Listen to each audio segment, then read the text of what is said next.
welcome back to Short Splats. I'm Jared. Today, we're going to have some fun, return to movies versus reality with the Texas Chainsaw Massacre.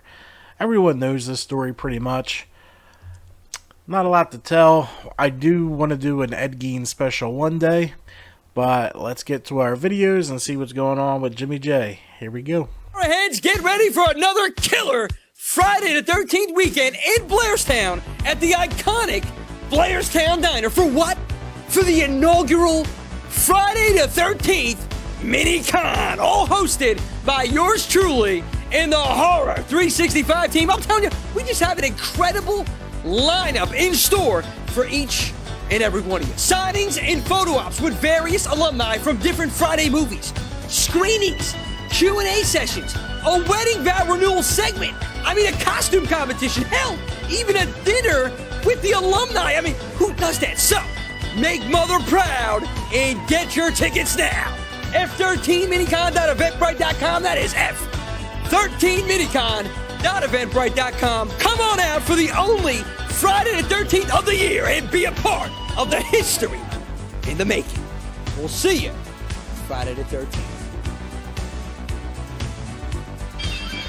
With the mic drop and everything. That was Jimmy J. Friday the 13th mini-con. We'll have the link in the description as always. It's coming up May 13th and 14th. Now, we also have some haunts coming up. We have Brighton Asylum open May 13th and 14th. If you act now, you can buy your tickets online and you get one night free. Let's check it out.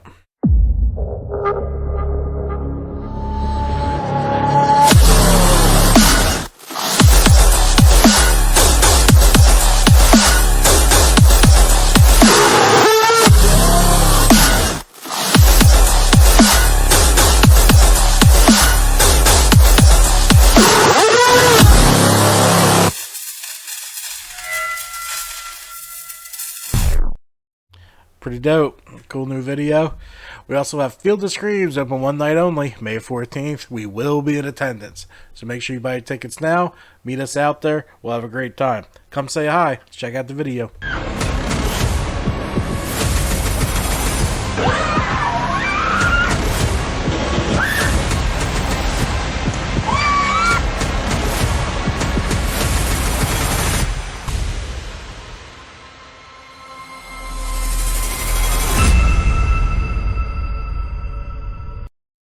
Now that we're done our sponsorship duties, let's move on to the story.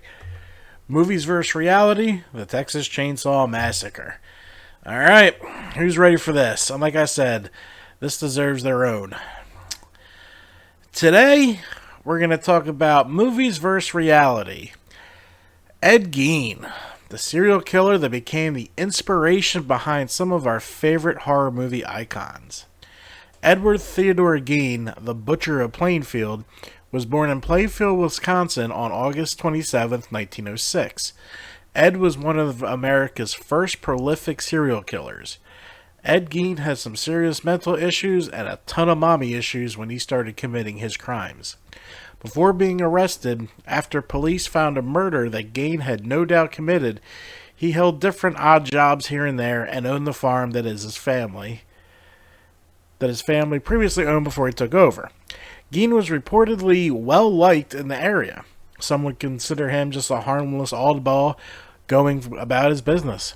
What people did not know about old Gein was that back at the family farm, he had actually boarded up all the rooms that his mother had used and kept them museum quality pristine. Gein had moved himself into a tiny room offset of the kitchen, even though he owned the entire house. This was about the time he started reading magazines about cannibalism and Nazi science performed at the Holocaust. On the morning of November 16, 1957, Plainfield hardware store owner Bernice Worden disappeared. A local resident reported that the hardware store's truck had been driven out from behind the building at about 9:30 a.m.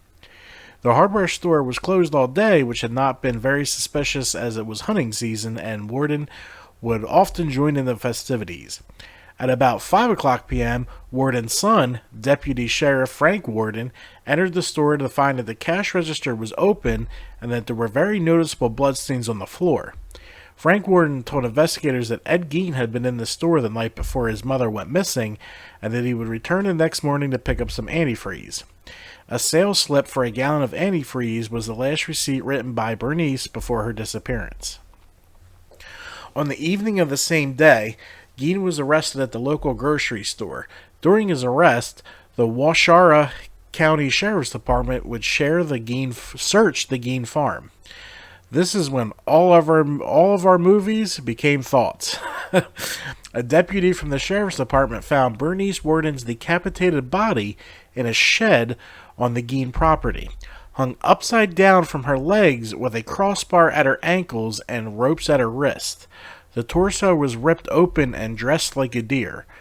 She had been shot by a .22 caliber rifle, and the mutations were done after her death. This, unfortunately, for the world, was not the only thing they found at the Gein farm. The Sheriff's Department also found the following: whole human bones and bone fragments, a wastebasket made of human skin covering multiple chairs, like the one seen below. That's freaking horrifying. Why? So, this man right here, yeah, he's got the face of this. That's horrible. I can't believe we found all this. Moving on. Skulls on his bedposts. Female skulls, some with the top sawed off. Bowls made from human skin. A corset made from a human torso. Leggings made from human leg skin. Masks made from female human skins. Mary Hogan's face mask in a paper bag. Mary Hogan's head in a box. Bernice Warden's entire head in a burlap sack. Bernice Warden's heart in a plastic bag by the stove. 9 vulvas in a box. A young girl's dress and 2 vulvas from women under the age of 15. A belt made from human female nipples. 4 noses. A pair of lips on a window shade string. A lampshade made from a human face. Fingernails from human female fingers. And you have to remember, this is 1957. None of this was ever heard of before. The collecting of human skin to create clothing and masks directly connects to Leatherface from the Texas Chainsaw Massacre franchise. Also brings us to Hannibal Lecter with the cannibalism. Also, from The Silence of the Lambs, Buffalo Bill, how he would dress up as a woman from body parts taken from his victims.